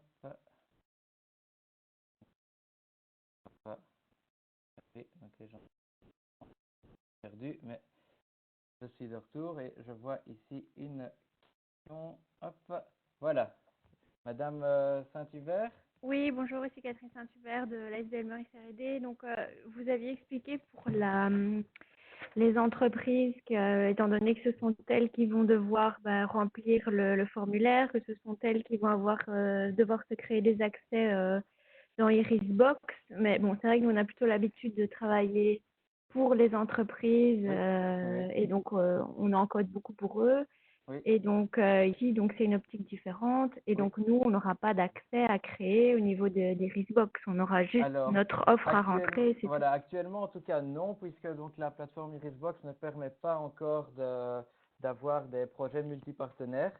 Donc tout. ça, Ouais. c'est quelque chose sur lequel on est en train de travailler. Donc peut-être qu'un jour, nous serons en mesure justement d'offrir à vous-même et à l'entreprise un accès au même formulaire, où vous pourriez alors continuer comme vous faites actuellement à remplir toute une série de choses pour l'entreprise également et décider que c'est donc vous-même le centre qui remplit sur base d'informations données par l'entreprise avec simplement une signature électronique des deux parties à la fin. Mais ça, c'est quelque chose qui actuellement n'est pas possible sur Xbox et donc on a fait des choses en œuvre pour que donc ce soit l'entreprise qui ait la main, puisque ce qui nous importe le plus ici, c'est d'avoir l'engagement de l'entreprise par rapport au fait qu'elle va recevoir ce subside. Et donc, il faut que la signature électronique vienne de l'entreprise. Pour le centre, c'était moins important et donc juste un document annexe qui venait se greffer à cette demande était faisable. Donc, à terme, peut-être que vous pourrez donc reprendre les choses telles que vous les organiser actuellement, mais pour le moment, il faudra donc effectivement que l'entreprise soumette cela elle-même et remplisse les choses elle-même. Après, je ne sais pas comment vous le faites actuellement. Vous pouvez, si vous rencontrez l'entreprise, si elle a des problèmes pour remplir le Oui, formulaire, on peut le faire vous ensemble, pouvez évidemment. toujours le faire avec elle aussi. Oui, Ce oui, n'est pas un oui. formulaire qui est très long. Ce qui prend un peu plus de temps, c'est peut-être de récolter les informations. Mais une fois que les informations sont là, vous avez, disons, une petite dizaine de minutes, à mon avis, pour le remplir, surtout quand c'est des entreprises assez simples où elles n'ont pas, disons, 30 actionnaires à encoder ou des choses de ce type-là. Mhm. Donc, à mon sens, je pense que vous pourrez voir peut-être à l'usage aussi. Et en tout cas, nous, on est preneurs de feedback. Donc, c'est quelque chose qui a été lancé assez récemment. Il y a assez peu de centres qui l'utilisent. Donc, vous pouvez, je vous encouragerais même à essayer peut-être avec la Ouais. prochaine personne qui vient vous trouver. Vous pouvez essayer peut-être d'utiliser l'Irisbox et ensuite nous faire un petit feedback là-dessus et nous dire, voilà, il y a des choses qui sont trop complexes, qui prennent trop de temps, c'est pas ergonomique. Comme ça, on peut voir comment est-ce qu'on peut nous aussi l'adapter par après pour vous rendre la vie la plus facile possible aussi. Ouais, mais je pense qu'il doit y avoir des avantages et des inconvénients. Les avantages, Oui, c'est peut-être d'éviter d'avoir des allers-retours, d'échanges de mails, puisque mhm, bon, voilà, l'entreprise est responsable des oui, oui, informations qu'elle donne. Les inconvénients, c'est peut-être que voilà, les entreprises sont pas toujours très habituées avec des plateformes de oui, ce tout à genre, fait. et que, donc Oui, voilà, il va falloir un peu les effectivement, aider, oui, quoi. oui, Mais donc voilà. Ok, merci. parfait.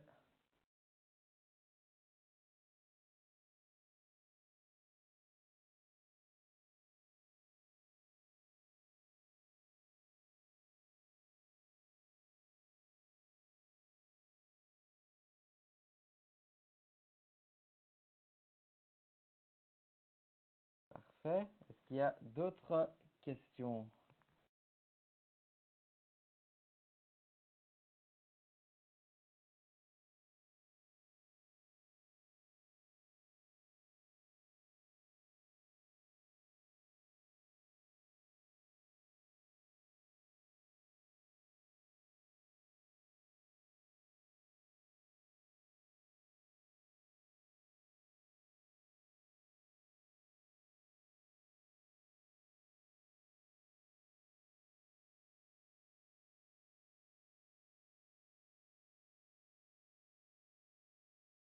Il n'y a pas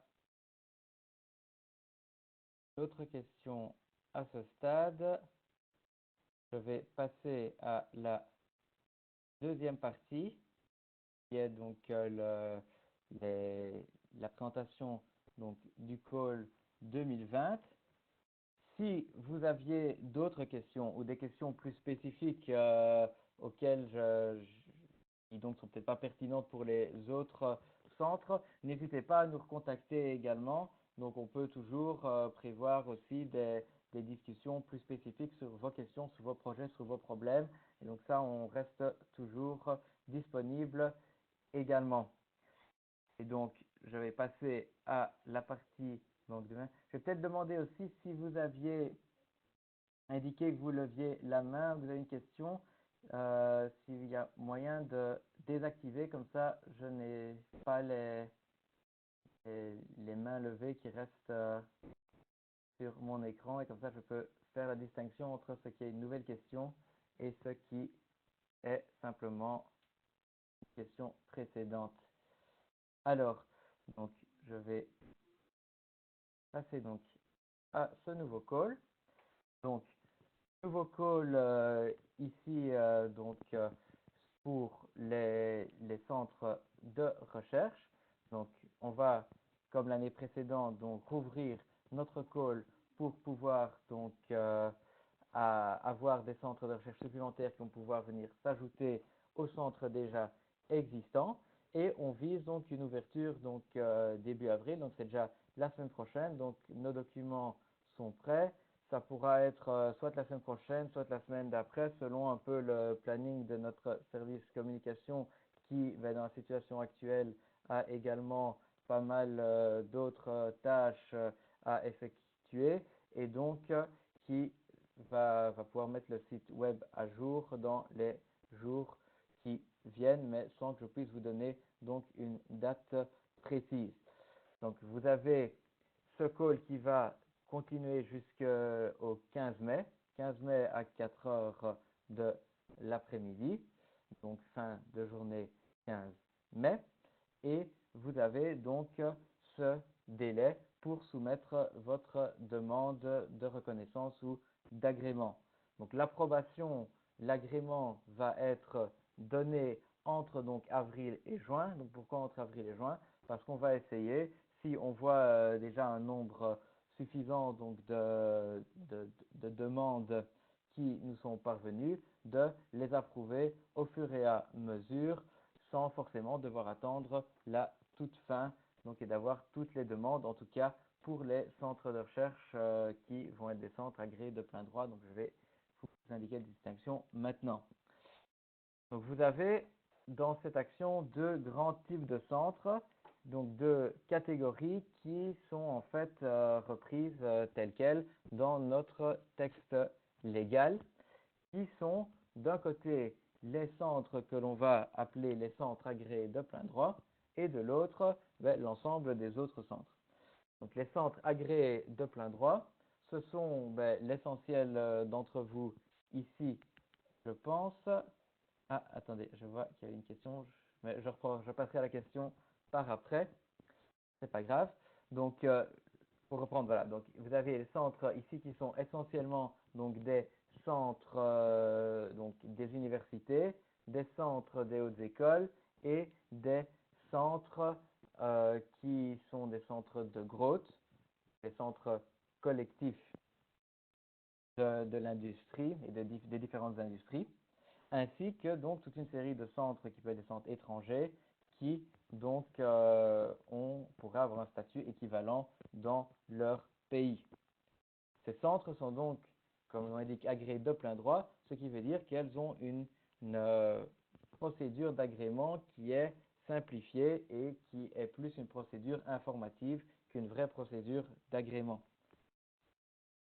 D'un autre côté, vous avez les centres qui ont un autre statut, où là, donc, une série de vérifications supplémentaires est nécessaire pour nous assurer qu'il s'agisse bien de centres qui ont l'expertise nécessaire, qui ont la santé financière nécessaire et qui ont les capacités donc de répondre aux demandes des entreprises. Donc, la distinction a été faite tout simplement parce que, comme vous voyez, les centres agréés de plein droit sont ceux qui ont quand même un statut particulier, où il y a déjà en fait toute une série de vérifications de ce type-là qui sont faites. Donc vous avez, pour pouvoir donc être une université, vous devrez avoir toute une série d'habilitations pour pouvoir être une haute école également. Vous êtes déjà reconnu en fait par les instances compétentes dans le domaine de l'enseignement et de la recherche.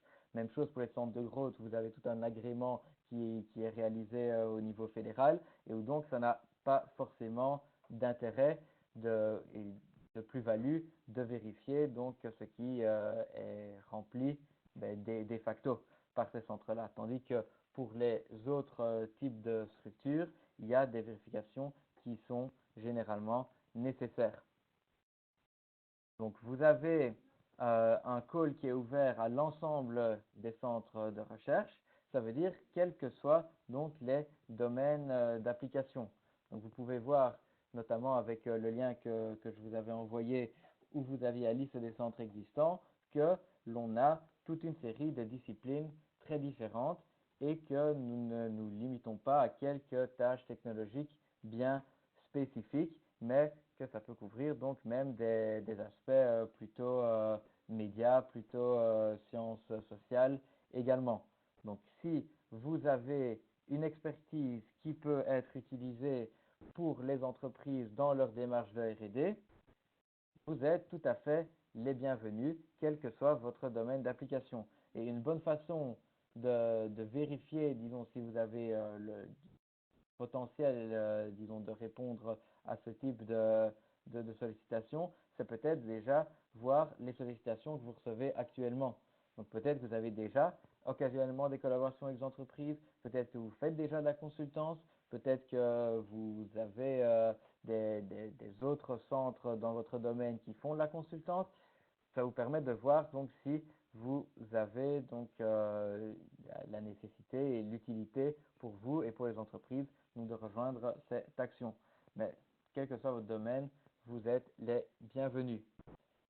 Pour donc ce call-ci, nous allons continuer à utiliser donc les modalités, disons, traditionnelles de soumission des demandes d'agrément. Et donc, nous n'allons pas ici passer par Irisbox, ce qui va répondre peut-être à la question donc, que je venais de recevoir également d'une de vos collègues ici qui demandait si les centres allaient aussi devoir créer des accès Irisbox.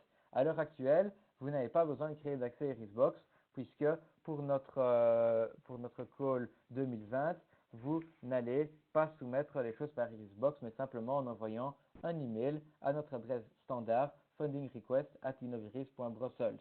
Peut-être que dans le futur, vous serez amené à utiliser Irisbox lorsque nous passerons peut-être entièrement à Irisbox, mais vous avez encore de nombreux mois et donc vous pouvez très bien ne pas le faire actuellement, surtout que les projets multipartenaires qui sont en fait les seuls projets pour lesquels vous êtes susceptibles, je pense, de venir à Innoviris sont encore assez lointains au niveau du développement et donc vous avez encore le temps d'y réfléchir. Si vous avez l'envie, peut-être que vous pouvez par contre essayer de voir comment vous pouvez créer vos accès. Si vous voulez déjà vous préparer à cela, vous pouvez le faire, mais il n'y a aucune obligation actuellement. Pour ce call-ci, vous continuez à utiliser l'email et le document Word qui sera, si vous aviez déjà vu passer le document l'année passée, le même document en fait, puisque donc il n'y a pas eu de problème particulier avec ce document-là et donc il n'y avait pas lieu de faire des modifications importantes. Donc, si vous êtes agréé de plein droit, que devez-vous faire? Vous ne devez pas, comme je vous l'ai indiqué, donc démontrer que vous avez une santé financière suffisante ou que vous avez des mérites scientifiques suffisants, puisque votre statut est déjà une confirmation suffisante de cela pour nous. Par contre, une chose à bien garder en tête tout de même, c'est que même si l'agrément s'intitule agrément de plein droit, ça ne veut pas dire que nous donnons un agrément automatique ou que nous reconnaissons automatiquement l'agrément de l'ensemble des institutions qui répondraient à ce statut et pour chacune de ces institutions que nous les reconnaîtrions dans leur entièreté. L'idée tout de même, c'est de pouvoir avoir une liste de centres qui peuvent être mobilisés immédiatement, puisque la philosophie de l'action, c'est d'avoir une réponse rapide aux besoins des entreprises.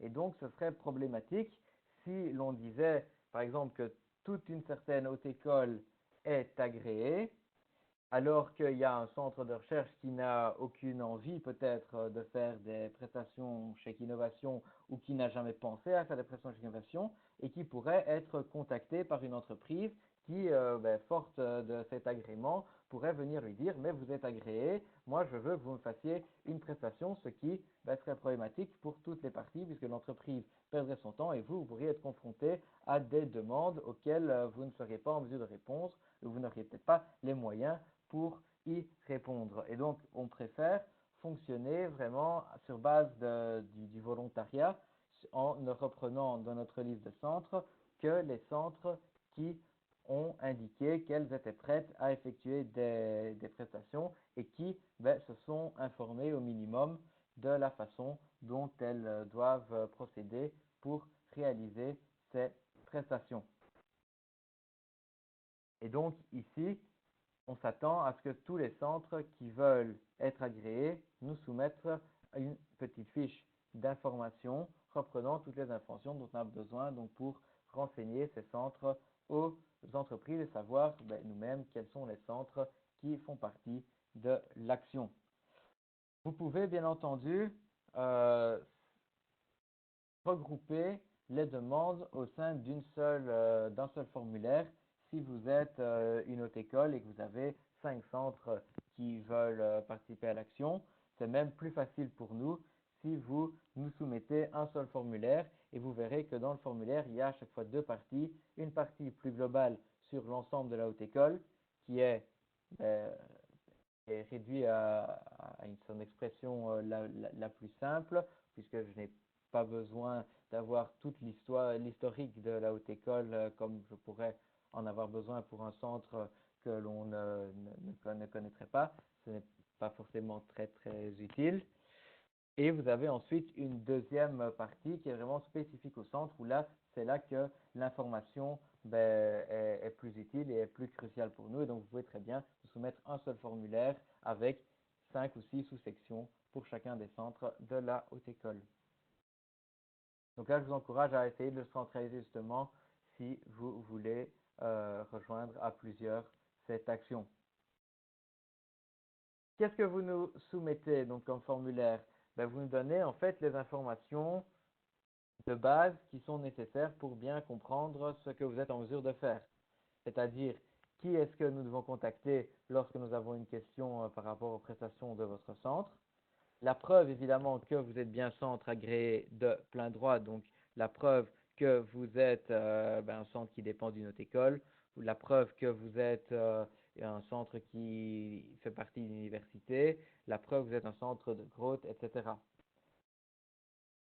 Une description brève, donc on n'a pas besoin de 30 pages d'historique de votre centre de recherche et de tous les CV de toute personne qui a pu un jour passer ou publier un article avec les personnes de ce centre, mais vraiment une description que l'on peut ensuite reprendre dans notre liste de centres et qui nous permet donc d'informer les entreprises sur quel est votre domaine de compétences et quelle est un peu vos spécificités. Vous pouvez lister votre équipement, vous pouvez lister le domaine d'expertise dans lequel vous vous situez et les types de prestations que vous offrez généralement aux entreprises, ce qui permet à l'entreprise qui recherche un prestataire dans le domaine de voir que vous lui correspondez bien.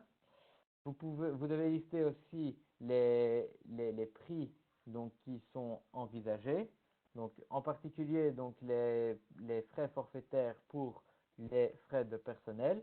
Et donc ça, nous avions convenu donc, avec Cinera l'année passée, et ce sera sans doute la même chose cette année. Donc, il y a un prix commun à l'ensemble des hautes écoles qui sont représentés par Cinera. Donc, si vous êtes un centre de haute école, vous pouvez vous renseigner auprès de Cinera par rapport à ce qui avait été convenu les années précédentes.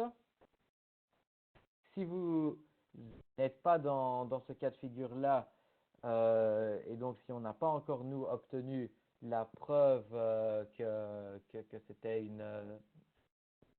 des montants raisonnables, je vous invite à nous soumettre bien les preuves nécessaires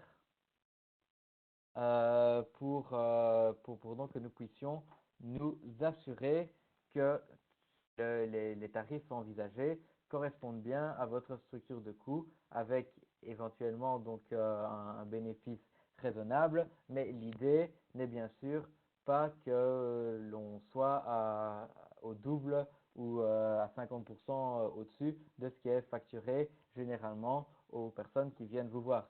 Donc si vous faites déjà des prestations dans un autre cadre, nous attendons à ce que vous nous présentiez des coûts qui sont similaires à ceux-ci et que vous nous soumettiez alors les preuves nécessaires pour que nous puissions voir le fait qu'il n'y ait pas d'enrichissement indu, ce qui normalement ne devrait pas être le cas puisque donc on n'a jamais eu ce cas de figure dans l'action non plus, mais c'est voilà, toujours utile de prendre toutes les précautions d'usage. Vous pouvez également donc nous soumettre alors une copie de votre accord qui règle en fait les questions de propriété intellectuelle avec les entreprises. Donc sans doute que lorsque vous réalisez des prestations pour les entreprises, vous leur remettez des conditions générales qui indiqueront que les résultats resteront leur propriété, mais que vous pouvez garder votre know-how aussi, toutes ces choses-là assez standards. Donc vous pouvez nous soumettre directement lors de l'agrément, comme ça on ne doit pas vous le demander à chaque fois que vous faites une prestation. Voilà, et si vous avez ce type de documents, si donc ils sont disponibles, vous pouvez nous soumettre aussi une copie de vos rapports annuels qui nous donne aussi un contexte un peu plus général sur donc le centre et sur son contexte. Et je vois qu'il y avait une question, mais ça sera pour après. Hop. Deuxième type de centre, ce sont les centres qui ne sont pas des centres agréés de plein droit. Et donc, il y en avait quelques-uns qui avaient indiqué leur intérêt et qui normalement nous ont rejoints ici. Donc ici, on a besoin d'un formulaire un peu plus complet pour donc vérifier que vous répondez bien aux différents critères légaux qui ont été définis dans notre texte qui régit donc l'octroi de toutes nos aides et l'agrément des centres. Donc ces conditions se retrouvent donc au sein de trois catégories. Vous avez les bonnes pratiques du centre de recherche, son expertise et sa pérennité et sa durabilité, disons en quelque sorte. Première chose, on s'attend donc que le centre réalise ses activités dans le respect de toutes les conditions légales et de toutes les bonnes pratiques qui peuvent exister dans le domaine. Ça veut dire également qu'on s'attend à ce qu'il y ait des procédures suffisantes en place pour que les projets soient suivis de manière adéquate, que les coûts soient gérés de manière adéquate également et que il y ait une traçabilité des flux financiers au sein des centres. Ça veut dire que les centres en question doivent nous montrer donc qu'ils ont une forme de comptabilité analytique et des procédures de contrôle qui vous assurent que leurs comptes seront tenus de manière adéquate et en particulier que tout ce qui a trait aux prestations qu'ils vont effectuer pourront être comptabilisés de manière adéquate. Donc c'est surtout ça qui nous intéresse.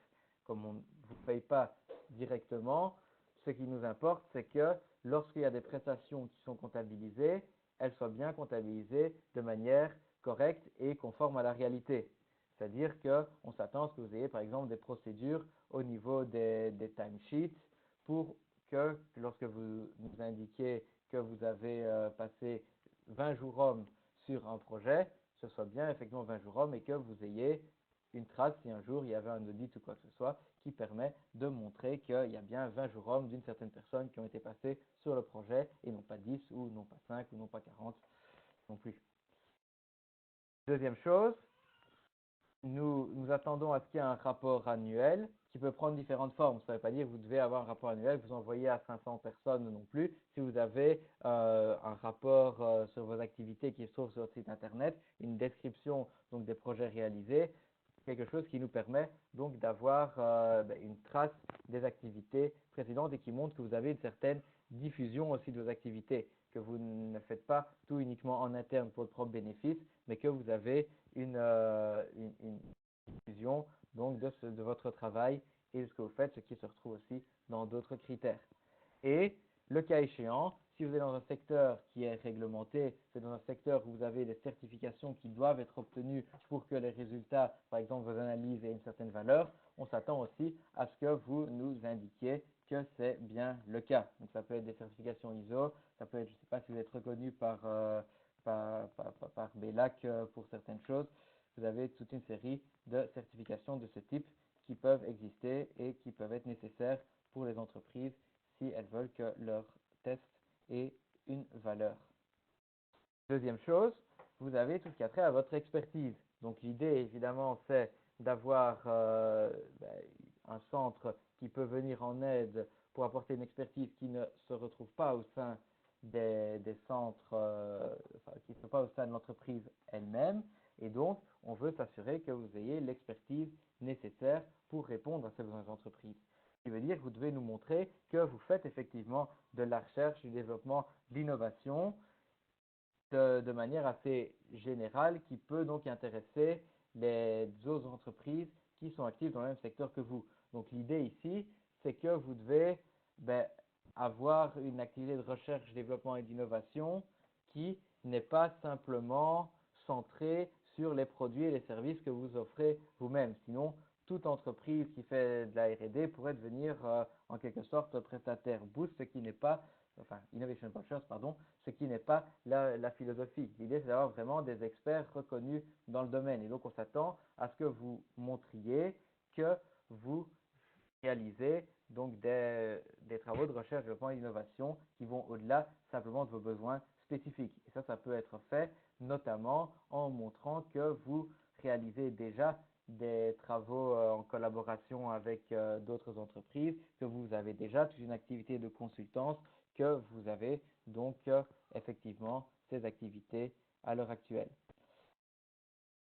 Vous devez aussi donc nous montrer que vous avez une activité de dissémination. Donc de nouveau, ça peut prendre différentes formes. Ça peut être une newsletter que vous envoyez régulièrement qui reprend les différentes tendances technologiques dans votre secteur. Ça peut être, même jusqu'à dire, ça peut être des publications. Si vous avez un blog, vous mettez toute une série de travaux de recherche, vous analysez un peu l'état de la technique dans le domaine, les nouvelles tendances et vous les commentez. Si vous allez à des conférences pour intervenir, si vous allez dans des événements du secteur, tout ce qui montre en fait que vous avez une activité de dissémination et de nouveau que ce n'est pas uniquement des activités purement internes que vous gardez pour vous, mais des activités qui sont offertes à un nombre plus important de personnes et qui fait que vous avez une expertise applicable dans le domaine de manière plus large que simplement vos travaux à vous. Et enfin, que vous avez effectivement les moyens nécessaires pour donc, réaliser les prestations que vous envisagez de faire. Et donc là, essentiellement, ce sera de montrer que vous avez du personnel qui est affecté à de la R&D, à de la guidance technologique et qui donc a les capacités et les connaissances, les compétences pour faire donc ces travaux que vous envisagez de faire. Enfin, le troisième type donc de critères que l'on vérifie, c'est votre pérennité, en particulier financière. Donc vous devez nous montrer sur base un peu du business plan que vous avez des rentrées financières actuelles et futures suffisantes pour que vous ne disparaissiez pas du jour au lendemain. Et également nous montrer que vous voulez réaliser donc des prestations de manière régulière. Donc l'idée ici, c'est que le but n'est pas d'avoir un agrément uniquement pour réaliser une fois un projet avec une entreprise, mais que vous allez mettre en place ce qui est nécessaire pour que donc d'autres entreprises par après puissent aussi bénéficier du projet. Donc c'est une offre de service qui a vocation à s'inscrire dans la durée. Donc ce que vous allez faire pour démontrer tout ça, c'est en fait nous soumettre un formulaire qui est basé sur le formulaire des centres agréés de plein droit, mais qui demande quelques informations supplémentaires, notamment une description un peu plus poussée donc, du centre de recherche, une preuve que vous réalisez déjà des tâches de R&D ou que vous allez en réaliser ultérieurement. Vous pourriez très bien avoir été créé récemment, mais avoir toute une série d'employés et de fondateurs qui sont des personnes qui ont déjà une grande expérience dans le domaine et qui vont très rapidement être en mesure donc, de pouvoir effectuer ces tâches de R&D et de guidance. Donc ça, c'est quelque chose qui est tout à fait possible également. Une petite vue donc, de vos activités de dissémination, une vue aussi sur votre personnel R&D, une preuve donc au niveau de votre contrôle interne et du fait que vous avez une comptabilité analytique. Donc ça peut être lorsque vous nous soumettez, c'est le point suivant, vos comptes annuels, ça peut être notamment le fait que les comptes sont aussi vérifiés par un réviseur d'entreprise si c'est le cas. Donc ça peut être aussi une des choses qui peut prouver cela.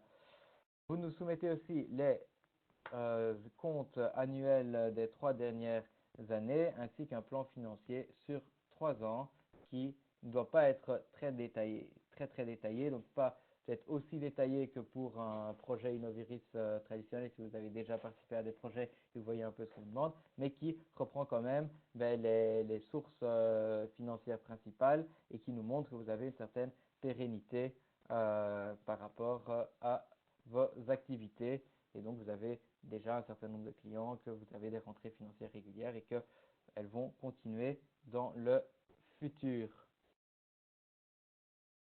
Alors, qu'est-ce qui va se passer une fois que vous aurez soumis donc ces dossiers, ces demandes? Nous allons l'analyser en interne. Si nécessaire, nous pouvons vous demander des informations supplémentaires, quelque chose qui ne sont pas claires. Donc, on essaie d'avoir ici aussi donc, une démarche un peu itérative. Donc, on s'attend à ce que le dossier soit quand même complet. Mais s'il y a vraiment des choses qui devraient être clarifiées, ça peut toujours être fait également. On peut, le cas échéant, également demander une rencontre avec vous, soit physiquement, soit virtuellement, selon l'évolution de la situation et selon ce qui est pertinent par rapport à ce que nous devons vous demander. C'est assez rare qu'on le fasse, mais parfois, ça permet peut-être d'avoir toutes les informations de manière plus rapide, ou si on a besoin de vérifier certaines choses particulières, ça peut également être une option. Une fois qu'on a reçu tout, une fois que l'on a donc,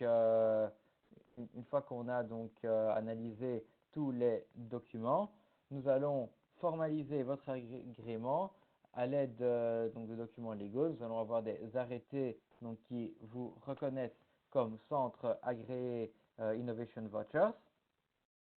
Et ces documents légaux vont être, si vous êtes un centre agréé de plein droit, signés directement par nos directrices. Et donc, ça veut dire qu'on peut sans doute le faire de manière assez régulière. Si vous êtes un centre qui n'est pas agréé de plein droit, ça doit être approuvé par le gouvernement. Et donc là, ce sera envoyé, donc une fois que tous les dossiers de ce type-là auront été analysés comme un package en fait au gouvernement pour que tout puisse être approuvé en même temps. Donc évidemment, l'idée n'est pas de défavoriser donc, les deuxièmes par rapport aux premiers et donc on essaiera quand même de garder un timing assez similaire pour les agréments des deux pour donc également avoir un traitement assez équitable entre ces différents acteurs. Une fois que vous avez été approuvé, et ici, donc peut-être un message un petit peu différent de ce qu'on a pu dire pour les projets chez Innovation en eux-mêmes. Une fois que vous avez été approuvé et non pas avant, vous pouvez commencer à soumettre des projets ou à indiquer aux entreprises qu'elles peuvent soumettre leurs projets. Donc ici, il n'est pas possible d'approuver des dossiers de centres qui n'ont pas été, déjà agréés. Ce que vous pouvez faire, c'est si vous avez des demandes, vous pouvez communiquer ça à l'entreprise. Vous pouvez déjà commencer à réfléchir à ce que vous allez nous soumettre. Vous ne pouvez pas stopper toutes vos activités jusqu'à ce que vous ayez l'agrément. Vous pouvez, si vous décidez d'aider une entreprise, vous pouvez déjà commencer à préparer le dossier et être prêt à l'envoyer dès que vous avez été approuvé. Mais c'est préférable donc d'attendre vraiment l'approbation, l'agrément pour nous soumettre officiellement les dossiers.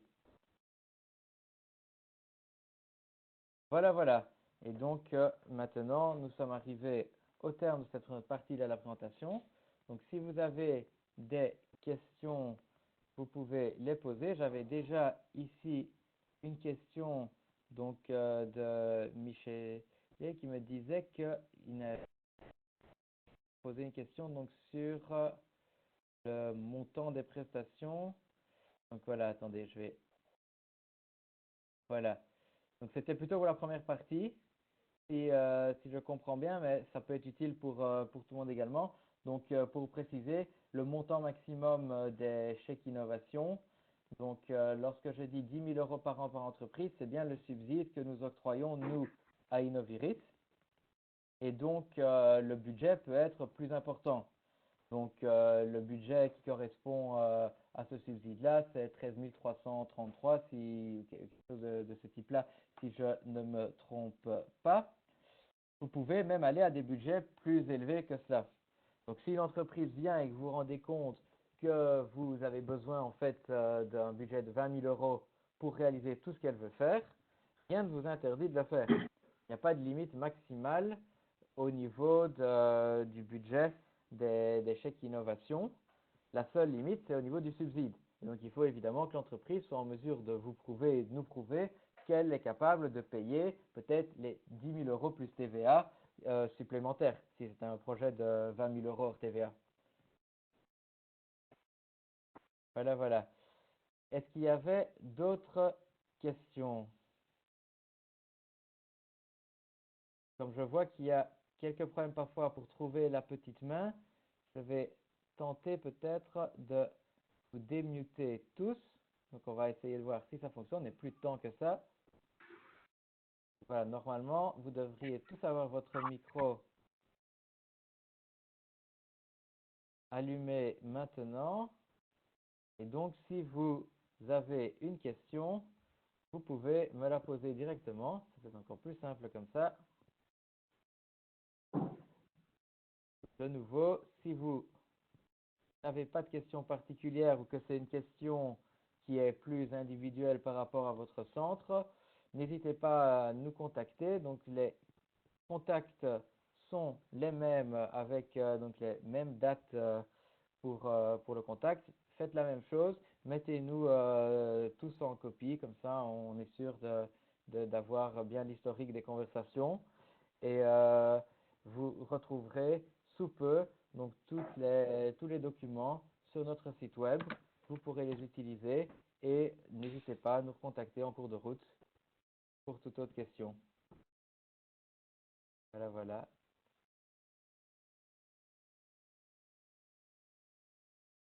Parfait. Donc, s'il n'y a plus de questions, ben, je vous remercie d'être venu pour ce webinaire.